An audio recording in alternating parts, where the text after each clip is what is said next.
पौष मास हरि नाम लो, मन में भर लो प्रीत, कथा सुने संग संग सब, मिटे अंधियारी रीत। हरे कृष्णा। आप सभी का दिन शुभ और मंगलमय हो, इसी मंगल कामना के साथ आज के अध्याय का शुभारंभ करते हैं। आज के अध्याय में हम सुनेंगे पुण्यक व्रत की महिमा, उसकी कथा और गणपति जी की उत्पत्ति के बारे में। श्री नारायण जी कहते हैं, हे नारद, इस प्रकार व्रत के विधान को सुनकर देवी का मन प्रसन्नता से खिल उठा। उसके बाद उन्होंने अपने स्वामी शिव जी से दिव्य एवं शुभकारिणी व्रत कथा के विषय में जिज्ञासा प्रकट की। श्री पार्वती जी ने पूछा, हे नाथ, यह व्रत तथा इसका फल और विधान बड़ा ही अद्भुत है। भला किसने इस व्रत को प्रकाशित किया है? इसकी श्रेष्ठ कथा का वर्णन कीजिए। श्री महादेव जी बोले, हे प्रिय, मनु की पत्नी शत्रुपा जो पुत्र के दुख से दुखी थी, ब्रह्मलोक में आकर ब्रह्मा जी से बोली। शत्रुपा ने कहा, हे ब्राह्मण, आप जगत का धारण पोषण करने वाले तथा सृष्टि के कारणों के भी कारण हैं, इसलिए आप मुझे यह बतलाने की कृपा करें कि किस उपाय से बांझन को पुत्र उत्पन्न हो सकता है, क्योंकि हे ब्राह्मण, उसका जन्म, ऐश्वर्य और धन सब निष्फल ही होता है। पुत्रवानों के घर में पुत्र के बिना अन्य किसी वस्तु की शोभा ही नहीं होती। तपस्या और दान से उत्पन्न हुआ पुण्य जन्मांतर में सुख प्रदान करता है, परंतु पुत्र पिता को इसी जन्म में सुख, मोक्ष और हर्ष प्रदान करता है। निश्चय ही पुत्र पूत नामक नरक से रक्षा करने का हेतु होता है। हे ब्राह्मण जी, आप पुत्र ताप से संतप्त हुई मुझ अबला को पुत्र प्राप्ति का उपाय बता दे, तभी कल्याण है, अन्यथा मैं पति के साथ वन में चली जाऊंगी। आप इस पृथ्वी को धारण करने वाले धन, ऐश्वर्य और राज आदि ग्रहण कीजिए, क्योंकि हे तात, हम दोनों पुत्रहीनों के लिए भला इन सब से क्या प्रयोजन है। साक्षात ब्रह्मा जी से ऐसा कहकर शत्रुपा फूट फूट कर रोने लगी। तब उसकी ओर देखकर कृपालु ब्रह्मा जी ने कहा, वस्ते, जो समस्त ऐश्वर्य आदि का कारण रूप, संपूर्ण मनोरथ का दाता तथा शुभ कारक है, उस सुखदायक पुत्र प्राप्ति के उपाय का वर्णन करता हूँ, सुनो। माघ मास के शुक्ल पक्ष की त्रयोदशी के दिन शुद्ध काल में सर्वस्व प्रदान करने वाले श्री कृष्ण की आराधना करके इस उत्तम पुण्य व्रत का अनुष्ठान करना चाहिए। कर्ण विशाखा में इस व्रत का वर्णन किया गया है। इसे पूरे वर्ष तक करना चाहिए। यह सारी अभिष्ट सिद्धियों का प्रदाता तथा संपूर्ण विघ्नों का विनाशक है। व्रत काल में वेदोक्त द्रव्यों का दान करना चाहिए। हे शुभे, तुम भी इस व्रत का अनुष्ठान करके विष्णु के समान पराक्रमी पुत्र प्राप्त करो। ब्रह्मा जी का कथन सुनकर शत्रुपा ने इस उत्तम व्रत का अनुष्ठान किया, जिससे उन्हें प्रियव्रत और उत्तानपाद नामक दो मनोहर पुत्र प्राप्त हुए। देवहूति ने इस पुण्यप्रद एवं शुभ पुण्य व्रत को करके कपिल नामक पुत्र प्राप्त किया, जो सर्वश्रेष्ठ सिद्ध तथा नारायण के अंश से प्रकट हुए थे। शुभ लक्षणा अरुंधति ने इस व्रत को करके शक्ति को पुत्र रूप में पाया। शक्ति पत्नी को इस व्रत के पालन से पराशर नामक पुत्र की प्राप्ति हुई। अदिति ने इस व्रत का अनुष्ठान करके वामन नामक पुत्र प्राप्त किया। ऐश्वर्यशालिनी सची ने इस व्रत को करके जयंत नामक पुत्र को जन्म दिया। इस व्रत के करने से उत्तानपाद की पत्नी ने ध्रुव को और कुबेर की पत्नी ने नलकूबर को पुत्र रूप में प्राप्त किया। इस उत्तम व्रत के पालन से सूर्य पत्नी को मनु तथा अग्नि पत्नी को चंद्रमा पुत्र रूप में मिले। अंगिरा की पत्नी ने भी इस उत्तम व्रत का अनुष्ठान किया था, जिसके प्रभाव से उनके पुत्र बृहस्पति हुए, जो कि देवताओं के आचार्य कहलाते हैं। भृगु पत्नी ने इस व्रत का पालन करके शुक्र को पुत्र रूप में प्राप्त किया, जो नारायण के अंश और समस्त तेजस्वी में परम उत्कृष्ट है, और यही दैत्यों के गुरु हुए। हे देवी, इस प्रकार मैंने तुमसे व्रतों में उत्तम पुण्य व्रत का वर्णन कर दिया। हे कल्याणमयी, हे गिरिराज नंदिनी, तुम भी इस व्रत को करो। शुभे, यह व्रत राजेंद्र पत्नियों के लिए सुख साध्य है, देवियों के लिए सुखप्रद है, और साध्वी नारियों के लिए तो यह प्राणों से भी बढ़कर प्रिय है। हे महासाध्वी, इस व्रत के प्रभाव से संपूर्ण देवताओं के ईश्वर स्वयं गोपांगनेश्वर श्री कृष्ण तुम्हारे पुत्र होंगे। नारद ऐसा कहकर शंकर जी चुप हो गए। उसके बाद परम प्रसन्न हुई पार्वती जी ने शंकर जी की आज्ञा से इस व्रत का अनुष्ठान किया।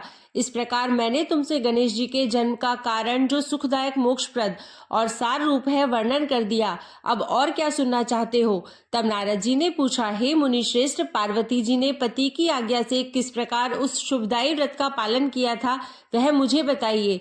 हे ब्राह्मण, फिर उत्तम व्रत वाली पार्वती के द्वारा उस व्रत के पूर्ण किए जाने पर गोपेश्वर श्री कृष्ण ने किस प्रकार जन्म धारण किया, वह मुझे बतलाने की कृपा कीजिए। श्री नारायण जी ने कहा, नारद, शिवजी यद्यपि स्वयं ही तप के विधाता है, तथापि वे पार्वती जी से व्रत की विधि तथा उसकी दिव्य कथा का वर्णन करके तप के लिए चले गए। यद्यपि शिवजी श्री हरि के ही पृथक स्वरूप है, तथापि वे वहां श्री हरि की आराधना में लीन होकर उन्हीं के ध्यान में तत्पर हो श्री हरि की भावना करने लगे। वे सनातन देव ज्ञानानंद में निमग्न और परमानंद से परिपूर्ण थे। प्रकट रूप से विष्णु मंत्र में इस तरह से तल्लीन थे कि रात दिन का आना जाना ज्ञात नहीं होता था। इधर शुभदायिनी पार्वती देवी जी ने पति की आज्ञा अनुसार हर्षपूर्ण मन से व्रत कार्य के लिए ब्राह्मणों तथा भृत्यों को प्रेरित किया और व्रत उपयोगी सभी वस्तुओं को मंगवाकर शुभ मुहूर्त में व्रत करना प्रारंभ कर दिया। उसी समय ब्रह्मा के पुत्र भगवान सनत कुमार वहां आ पहुंचे। वे तेज के मूर्तिमान राशि थे और ब्रह्म तेज से प्रज्वलित हो रहे थे। उसके बाद पत्नी सहित ब्रह्मा जी भी प्रसन्नता पूर्वक ब्रह्मलोक से वहां पधारे। अत्यंत भयभीत हुए भगवान महेश्वर भी वहां आए। नारद जो क्षीर सागर में शयन करते हैं तथा जगत के शासक और पालन पोषण करने वाले हैं, जिनके गले में वनमाला लटकती रहती है, जो रत्नों के आभूषणों से विभूषित है तथा जिनके शरीर का वर्ण श्याम है, वे चार भुजाधारी भगवान विष्णु लक्ष्मी जी तथा पार्षदों के साथ बहुत सी सामग्री लिए हुए रत्न जड़ित विमान पर आरूढ़ होकर वहां उपस्थित हुए। उसके बाद सनक, सनंदन, सनातन, कपिल, कृतु, यति, दुर्वासा, च्यवन, गौतम, बृहस्पति, पारिभद्र, पराशर, बाल, अग्नि, विश्वामित्र, वामदेव, मार्कंडेय, पुष्कर और भी बहुत से मुनि शिष्यों सहित वहां पधारे। हे मुने, धर्मपुत्र नर नारायण भी वहां आए। पार्वती जी के उस व्रत में दिग्पाल, देवता, यक्ष, गंधर्व, किन्नर और गणों सहित सभी पर्वत भी उपस्थित हुए थे। फिर शंकर ने आए हुए सभी अतिथियों को ऊंचे ऊंचे सिंहासनों पर बैठाकर उनका आदर सत्कार किया। पार्वती जी के इस व्रत में इंद्र दानाध्यक्ष, कुबेर कोषाध्यक्ष, स्वयं सूर्य आदेश देने वाले और वरुण परोसने के काम पर नियुक्त थे। उस समय दूध, दही, घी, गुड़, चीनी, तेल और मधु आदि की लाखों नदियां बहने लगी थी। इसी प्रकार गेहूं, चावल, जौ और चिवड़े आदि के पहाड़ों के पहाड़ लग गए थे। हे महामुने, पार्वती जी के व्रत में कैलाश पर्वत पर सोना, चांदी, मूंगा और मणियों के पर्वत सरीखे ढेर लगे हुए थे। लक्ष्मी जी ने भोजन तैयार किया हुआ था, जिसमें परम मनोहर खीर, पूरी, अगहनी का चावल और घी से बने हुए अनेक तरह तरह के व्यंजन थे। देव ऋषिगणों के साथ स्वयं नारायण जी ने भोजन किया। उस समय 1,00,000 ब्राह्मण परोसने का काम कर रहे थे। भोजन कर लेने के पश्चात जब वे रत्न सिंहासनों पर विराजमान हुए, तब परम चतुर लाखों ब्राह्मणों ने उन्हें कपूर आदि से सुवासित पान के बीड़े अर्पित किए। हे ब्राह्मण, देव ऋषियों से भरी हुई उस सभा में जब क्षीर सागर में शयन करने वाले भगवान विष्णु रत्न जड़ित सिंहासन पर आसीन थे, तब प्रसन्न मुख वाले पार्षद उन पर श्वेत चवर ढुला रहे थे। ऋषि, सिद्ध तथा देवगण उनकी स्तुति कर रहे थे। वे गंधर्व के मनोहर गीत सुना रहे थे। उसी समय ब्रह्मा जी की प्रेरणा से शंकर जी ने हाथ जोड़कर भक्ति पूर्वक उन ब्रह्मेश से अपने अभीष्ट कर्तव्य व्रत के विषय में प्रश्न किया। श्री महादेव जी ने पूछा, हे प्रभु, आप श्रीनिवास, तप स्वरूप, तपस्याओं और कर्मों के फलदाता, सबके द्वारा पूजित संपूर्ण व्रतों, जपों, यज्ञों और पूजनों के बीज रूप से वांछित कल्पतरु और पापों का हरण करने वाले हैं। नाथ, मेरी एक प्रार्थना सुनिए। हे ब्राह्मण पुत्र, शोक से पीड़ित हुई देवी पार्वती का हृदय अत्यंत दुखी हो गया है, इसलिए वह पुत्र की कामना से परमोत्तम पुण्यक व्रत करना चाहती है। वह सुव्रता व्रत के फल स्वरूप में उत्तम पुत्र और पति सौभाग्य की याचना कर रही है। इसके बिना उसे संतोष नहीं है। प्राचीन काल में इस माननी ने अपने पिता के यज्ञ में मेरी निंदा होने के कारण अपने शरीर का त्याग कर दिया था और अब पुनः हिमालय के घर में जन्म धारण किया है। यह सारा वृतांत तो आप जानते ही हैं। आप तो सर्वज्ञ हो, आपको मैं क्या बतलाऊं। हे तत्वज्ञ, इस विषय में आपकी क्या आज्ञा है? आप परिणाम में शुभ प्रदायिनी अपनी वह आज्ञा बतलाइए। नाथ, मैंने सब कुछ निवेदन कर दिया है। अब जो कर्तव्य हो उसे भी बताने की कृपा कीजिए, क्योंकि परामर्श पूर्वक किया हुआ सारा कार्य परिणाम में सुखदायक ही होता है। श्री नारायण जी कहते हैं, हे नारद, उस सभा में ऐसा कहकर भगवान शंकर ने कमलापति विष्णु की स्तुति की और फिर ब्रह्मा के मुख की ओर देखकर वे चुप हो गए। शंकर जी का वचन सुनकर जगदीश्वर विष्णु ठठाकर हंस पड़े और हितकारक तथा नीतिपूर्ण वचन कहने लगे। श्री विष्णु जी ने कहा, हे पार्वतीश्वर, आपकी पत्नी सती संतान प्राप्ति के लिए जिस उत्तम पुण्यक व्रत को करना चाहती है, वह व्रतों का सार तत्व, सौभाग्य का बीज, सबके द्वारा असाध्य अभीष्ट फल का दाता, सुखदायक, सुख का सार तथा मोक्षप्रद है। शंकर जी, उत्तम व्रत का आचरण करने वाली साध्वी शिवा पुण्यक नामक उत्तम व्रत का अनुष्ठान अवश्य करे। इस व्रत के पालन से सहस्त्र राजसूय यज्ञों का पुण्य प्राप्त होता है। त्रिलोचन, इस व्रत में राजसूय यज्ञों के समान धन का व्यय होता है। अतः यह सभी व्रत सभी साध्वी महिलाओं द्वारा साध्य नहीं है। इस पुण्य व्रत के प्रभाव से स्वयं गोलोकनाथ श्री कृष्ण पार्वती के गर्भ से उत्पन्न होकर आपके पुत्र होंगे। वे कृपानिधि स्वयं समस्त देवगणों के ईश्वर है, इसलिए त्रिलोकी में गणेश नाम से विख्यात होंगे, जिनके स्मरण मात्र से निश्चय ही जगत के विघ्नों का नाश हो जाता है। इस कारण उन विभु का नाम विघ्न निघ्न हो गया, क्योंकि पुण्य व्रत में उन्हें अनेक प्रकार के द्रव्य समर्पित किए जाते हैं, जिन्हें खाकर उनका उदर लंबा हो जाता है। अतः वे लंबोदर कहलाएंगे। शनि की दृष्टि पड़ जाने से उनका सिर कट जाने पर पुनः हाथी का सिर जोड़ा जाएगा। इस कारण उन्हें गजानन कहा जाएगा। परशुराम जी के फरसे से जब इनका एक दांत टूट जाएगा, तब वे अवश्य ही एक दंत नाम वाले होंगे। वे ऐश्वर्यशाली शिशु संपूर्ण देवगणों के, हम लोगों के तथा जगत के परम पूज्य होंगे। मेरे वरदान से उनकी सबसे पहले पूजा होगी। संपूर्ण देवों की पूजा के समय सबसे पहले उनकी पूजा करके मनुष्य निर्विघ्न पूर्वक पूजा के फलों को पा लेता है, अन्यथा उसकी पूजा व्यर्थ हो जाती है। मनुष्यों को चाहिए कि श्री गणेश, सूर्य, विष्णु, शंभु, अग्नि और दुर्गा, इन सब की सबसे पहले पूजा करे, तब अन्य देवताओं की पूजा करे। गणेश जी का पूजन करने से जगत के विघ्न निर्मूल हो जाते हैं। सूर्य की पूजा करने से निरोगता आती है। श्री विष्णु के पूजन से पवित्रता, मोक्ष, पाप नाश, यश और ऐश्वर्य की वृद्धि होती है। शंकर जी का पूजन तत्व ज्ञान के विषय में परम तृप्ति का बीज है। अग्नि का पूजन अपने बुद्धि की शुद्धि का उत्पादक कहा गया है।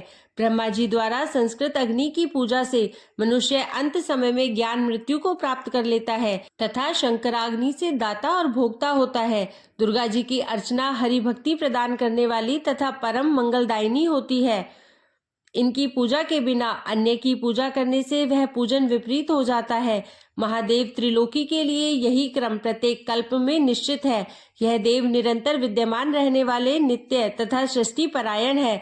उस सभा के बीच ऐसा कहकर श्री हरि मौन हो गए। इससे पहले के अध्याय में आपने जाना था कि किस प्रकार महादेव जी ने देवी पार्वती को पुण्यव्रत का विधान और उसकी कथा बताई थी। तब देवी पार्वती ने उस व्रत को विधि विधान से किया और श्री हरि की स्तुति की। श्री नारायण कहते हैं, हे नारद, पार्वती जी के द्वारा की गई उस स्तुति को सुनकर करुणानिधि श्री कृष्ण ने पार्वती जी को अपने उस स्वरूप के, जो सबके लिए अदृश्य और परम दुर्लभ है, दर्शन कराए। उस समय पार्वती जी ने स्तुति करके अपने मन को एकमात्र श्री कृष्ण में लगाकर ध्यान में लीन थी। उन्होंने सबको मोहित करने वाले श्री कृष्ण के स्वरूप का दर्शन किया। वह एक महत्वपूर्ण मनोरम आसन पर, जो बहुमूल्य रत्नों का बना हुआ था, जिसमें हीरे जड़े हुए थे और जो मानव की मालाओं से सुशोभित था, विराजमान थे। उसके शरीर पर पीतांबर सुशोभित था, हाथों में वंशी शोभा पा रही थी, गले में वनमाला की निराली छटा थी, शरीर का रंग श्याम था, रत्नों के आभूषण उनकी शोभा बढ़ा रहे थे।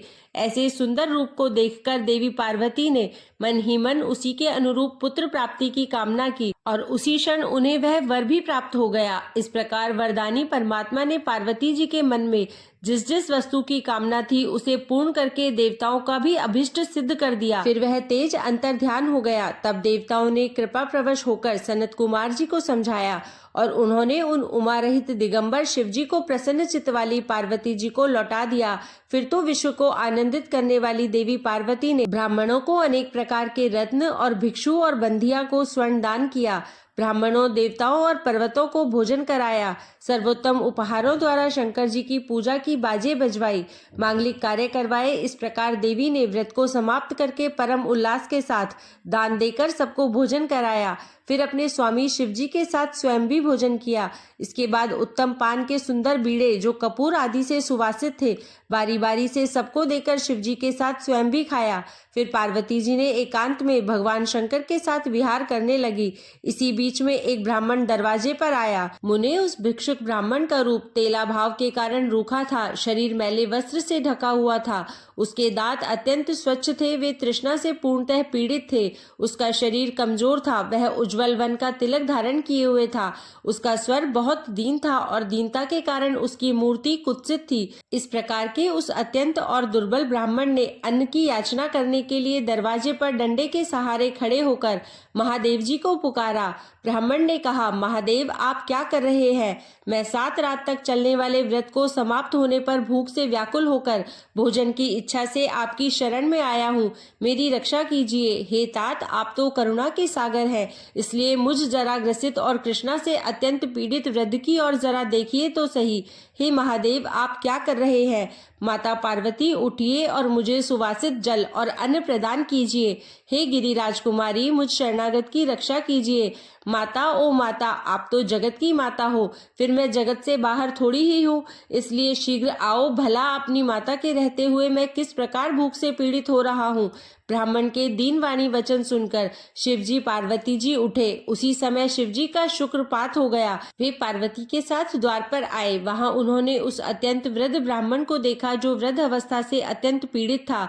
उसके शरीर में अत्यंत झुर्रियां पड़ गई थी, वह डंडा लिए हुए था, उसकी कमर झुक गई थी, वह तपस्वी होते हुए भी अशांत था, उसके होठ, कंठ और तालु सूख गए थे और वह बड़ी ताकत लगाकर उन दोनों को प्रणाम और उनकी स्तुति कर रहा था। उसके अमृत से भी उत्तम वचन सुनकर नीलकंठ महादेव जी प्रसन्न हो गए।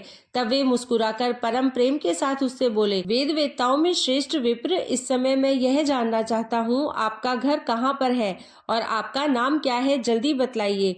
देवी पार्वती जी भी बोली, हे विप्रवर, कहाँ से आपका आना हुआ है? मेरा परम सौभाग्य था जो आप यहाँ पधारे हैं। आप ब्राह्मण अतिथि होकर मेरे घर पर आए हैं, इसलिए आज तो मेरा जन्म भी सफल हो गया। हे ब्राह्मण देवता, अतिथि के शरीर में देवता, ब्राह्मण और गुरु निवास करते हैं, इसलिए जिसने अतिथि का आदर सत्कार कर लिया उसने मानो तीनों लोकों की पूजा कर ली। और अतिथि के चरणों में तो लगभग सभी तीर्थ भी विद्यमान होते हैं, इसलिए अतिथि के चरण प्रक्षालन के अर्थात पैर धोने वाले जल से निश्चय ही समस्त तीर्थों का फल भी प्राप्त हो जाता है।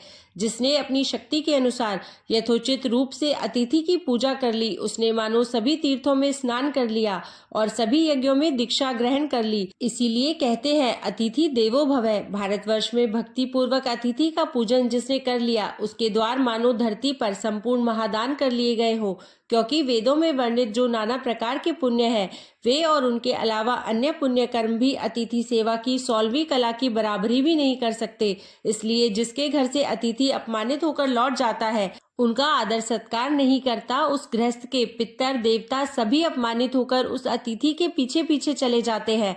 जो अपने अभिष्ट अतिथि की पूजा अर्चना नहीं करता, उनका आदर सत्कार नहीं करता, वह बड़े बड़े पापों को प्राप्त कर लेता है। जिसे सुनकर ब्राह्मण देवता कहने लगे, हे वेदज्ञ, आप तो वेदों के ज्ञान से संपन्न है, इसलिए वेदोक्त विधि से पूजन कीजिए। माता, मैं भूख से प्यास से पीड़ित हूँ। मैंने श्रुतियों में ऐसा भी सुना है कि जब मनुष्य व्याधि युक्त आहार रहित और उपवास व्रत होता है, तब वह अपनी इच्छा के अनुसार भोजन करना चाहता है। पार्वती जी ने पूछा, हे ब्राह्मण देवता, आप क्या भोजन करना चाहते हैं? अगर वह त्रिलोकी में परलम दुर्लभ होगा तो भी आज मैं आपको जरूर खिलाऊंगी, आप बस मेरा जन्म सफल कीजिए। ब्राह्मण ने कहा, हे देवी, मैंने सुना है कि उत्तम व्रत पारायण आपके पुण्य व्रत में सभी प्रकार का भोजन एकत्रित किया है, इसलिए उन्हीं अनेक प्रकार के मिष्ठानों को खाने के लिए मैं यहाँ पर आया हूँ।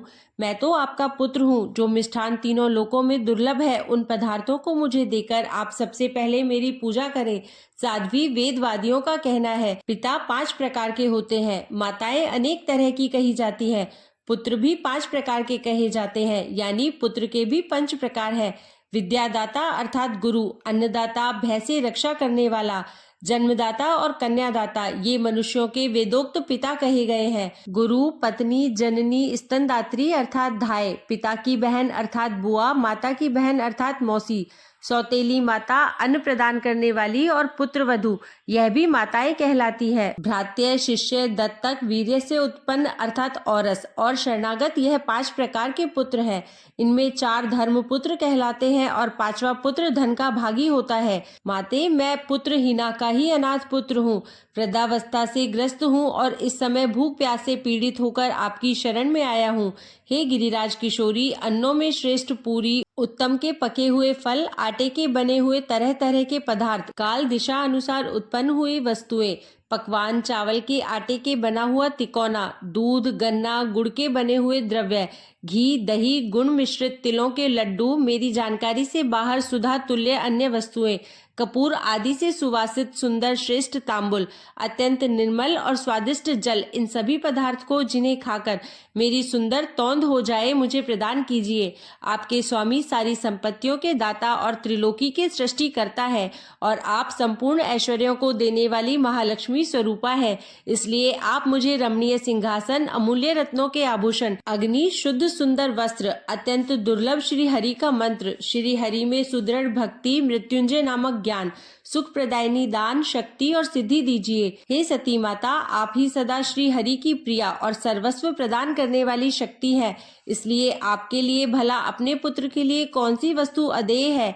मैं उत्तम धर्म तपस्या में लगे हुए मन को अत्यंत निर्मल करके सारा कार्य करूंगा, परंतु जन्म हेतु कामनाओं में नहीं लगूंगा, क्योंकि मनुष्य अपनी इच्छा से कर्म करता है। कर्म से भोग की प्राप्ति होती है और वे भोग शुभ और अशुभ 2 प्रकार के होते हैं और वे दोनों ही सुख और दुख के कारण होते हैं। जगदम्बिके, न किसी से दुख होता है और न सुख, सब अपने अपने कर्म का ही भोग होता है। देवी, आपकी तपस्या और पूजन तो लोक शिक्षा के लिए है, क्योंकि आप नित्य स्वरूपा सनातनी देवी है और समस्त कर्मों का फल प्रदान करने वाली है। प्रत्येक कल्प में श्री कृष्ण गणेश रूप से आपके पुत्र बनकर आपकी गोद में आते हैं। ऐसा कहकर वे ब्राह्मण तुरंत ही अंतर्ध्यान हो गए। वे परमेश्वर इस प्रकार अंतर्ध्यान होकर बाल रूप धारण करके महल के भीतर स्थित पार्वती जी की सैया पर जा पहुंचे और जन्मे हुए बालक की ही तरह घर की छत के भीतरी भाग की ओर देखने लगे। उस बालक के शरीर की आभा अत्यंत सुंदर और शुद्ध चंपक के समान थी।